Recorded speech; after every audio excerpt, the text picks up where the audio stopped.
Hi, I'm Glenn Rogers. This is Biblical Insights.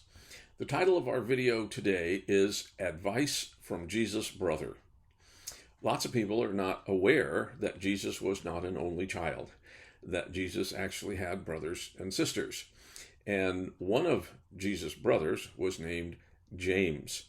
And throughout history, he's always been referred to as James, the Lord's brother, to differentiate between him and the Apostle James. And in the New Testament, there is a book called James. Well, this book was written not by the Apostle James, but by James, the Lord's brother. Historically, what happened is when things began to get difficult for believers in Jerusalem, it was a good idea for many of the leaders that some of their opponents were out to get.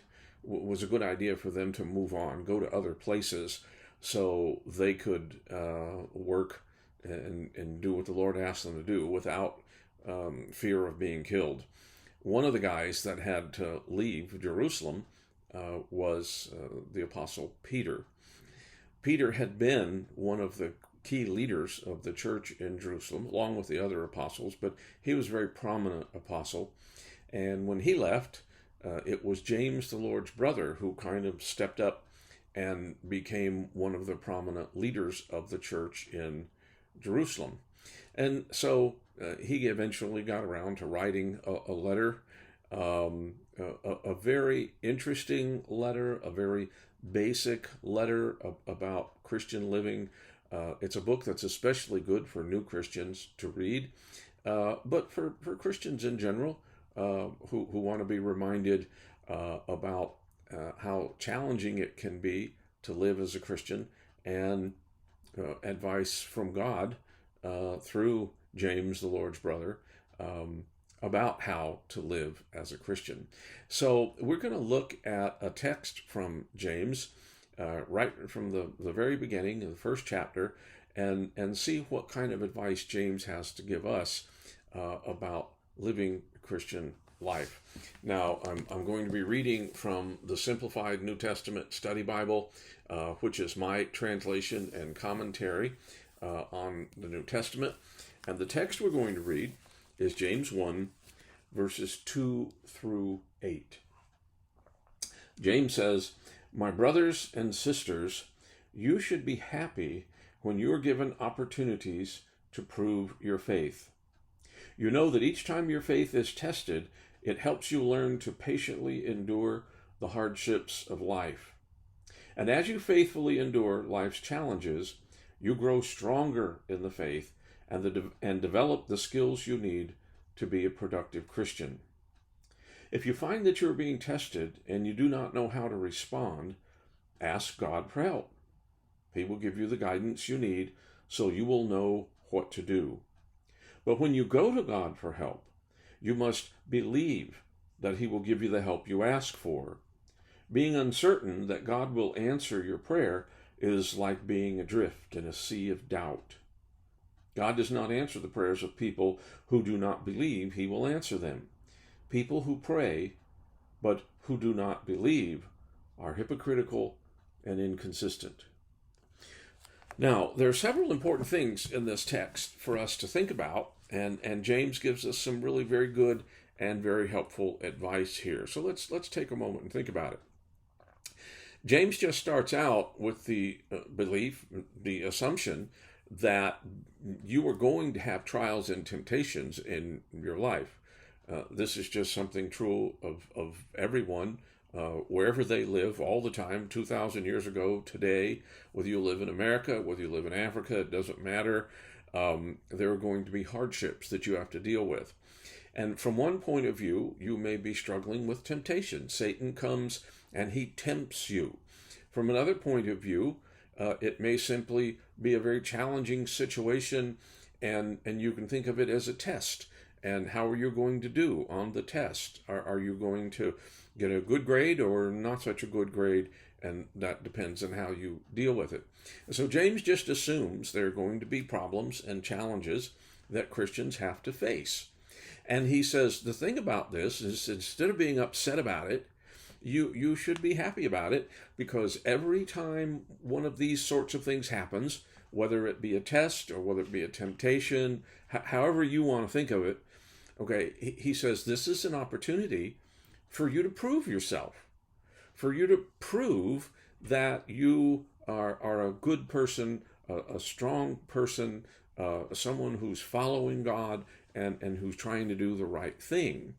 And so James says that's nothing to be upset about. That's a good thing. You get to prove your faith.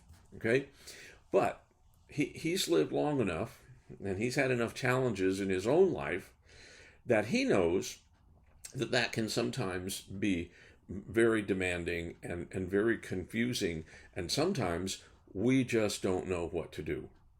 And so he says, if you find yourself in that situation where you just don't know what to do, then go to God in prayer.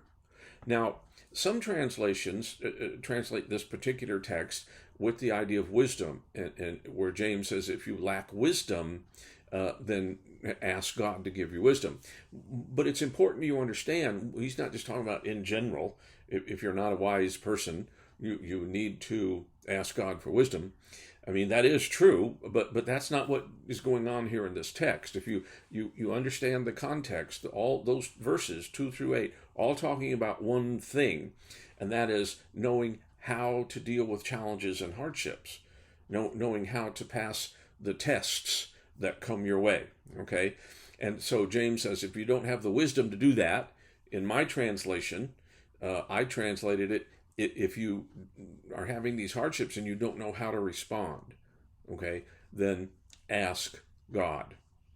And the thing he wants to clarify is that, but you have to understand, when you ask God, you have to believe that he's going to answer your prayer.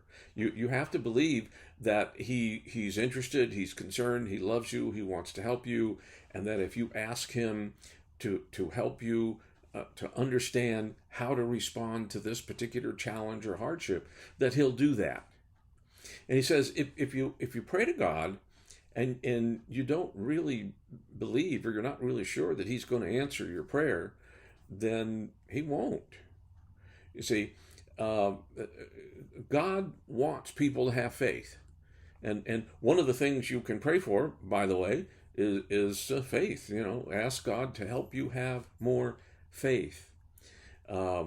We have a story about that in one of the Gospels, where Jesus is talking to a man. He wants Jesus to heal his son, and Jesus said to him who believes, all things are possible. And the man said, I do believe, help my unbelief. What he was saying is I have faith, but I need more faith. Help me to have more faith. And of course Jesus did, and Jesus healed his son, and everything was fine. One of the things about prayer is that you have to believe in it, and that's part of what James is talking about. You have to believe in prayer, and in this case specifically, you have to believe that when you pray to God, asking for help in how to deal with life's challenges and difficulties, you have to know that God will help you. You have to be sure of that. And that's why you're asking him. So that's an important lesson. And that's the first thing that I want to impress on you from this text. Number one, you're going to be challenged in life. There are going to be difficulties. There are going to be tests. There are going to be temptations. And these aren't bad. A lot of people look at them and think, well, this is terrible. Why should this be happening to me? James is saying, don't think of it that way. Think of it as something good. It gives you an opportunity to prove yourself. When you have to work hard, it's a lot of hard work that helps you get strong so that you can do more hard work. Okay? Dealing with challenges and difficulties in life make you strong, so that as you encounter other challenges and difficulties, you can handle them more easily, because you've gotten stronger and you've gotten wiser. You see, that's part of the process in asking God for wisdom, asking him for insight, asking him to help you know how to deal with life's challenges, you're gaining the wisdom and the insight to know what to do and how to do it. And then when these things happen, you can be more pragmatic about it. You can say, okay, I can deal with this. It doesn't upset you. It doesn't anger you because you know you can deal with this. God has helped you in the past. You understand more than you used to. God will help you again. You can get through this. Not a problem. See, that's the first thing that James is trying to get across. And that's what I want you to understand primarily from this text. But there's a secondary application that I want to make, and that I think it's important. And it's the general idea about asking for wisdom or for insight or for asking God to help you understand. The kind of prayer that God likes most is the prayer that's not just totally focused on you and stuff that you want. Now, we all go to God in prayer and ask Him for things that we want, especially things that we think we need, right? And so there's nothing wrong with that. I'm not condemning that or anyway. I'm saying you shouldn't ask God for things you need or want. But sometimes that gets kind of old, I think, for God, because He's not Santa Claus, and you're not. Hi, I'm back. As soon as I said Santa Claus, my camera stopped filming. I'm sorry. What I was saying is God isn't Santa Claus, and prayer is not a wish list where you ask Him for this and that and this and that, and I really need this, and I think that's not a mature Christian approach to prayer. When you read in the Bible, especially in the New Testament, when you read the prayers that are recorded there, they're almost never for physical things. They're for spiritual help and guidance for the person or for other people. One of the most interesting studies you can do is go through the letters written by Paul and look at the prayers that he writes. He tells his people quite frequently that not only that he's praying for them, but he tells them specifically what he's praying for on their behalf. And it's for enlightenment and spiritual growth and strength and power and things like that. And I think that's the subject that most of our prayers ought to be about. In some churches, they spend a lot of time praying for sick people. And again, don't misunderstand. I'm not saying there's anything wrong with praying for sick people. There's nothing wrong with that at all. In fact, you should pray for sick people. But in some churches, that's all you hear them pray for, almost. And the interesting thing is when Paul is recording his prayers for the churches and the Christians that he's writing to, he never prays for the physical health of them. He just doesn't. He's praying for their spiritual needs. Okay, so one of the things that I want you to get from this is the kind of prayers that God likes are prayers that are focused on your spiritual need, especially as it has to do with how you interact with others or help others and that sort of thing. So asking for wisdom, asking God to help you understand, that's a real important one. Think back to the Old Testament story of King Solomon. David was an old man. He finally passed away. His son Solomon now is going to be the new king of Israel. And Solomon was a pretty good kid, pretty good young man. And the Lord came to him and said, listen, I'm going to give you whatever you want. Okay, anything you want. Just ask and it's yours. And Solomon thought about it. And when he came to time to make his request, what he asked for was wisdom. He knew that being the king of Israel was going to be a hard job. He knew that it was going to be tough, challenging, that he could make mistakes that might hurt God's people. And he didn't want to do that. He wanted to be a good king. He wanted to rule well. He wanted to serve God well. And so when he could have asked for anything at all, he asked for wisdom. He asked for insight. He asked for understanding. And God was so impressed with that.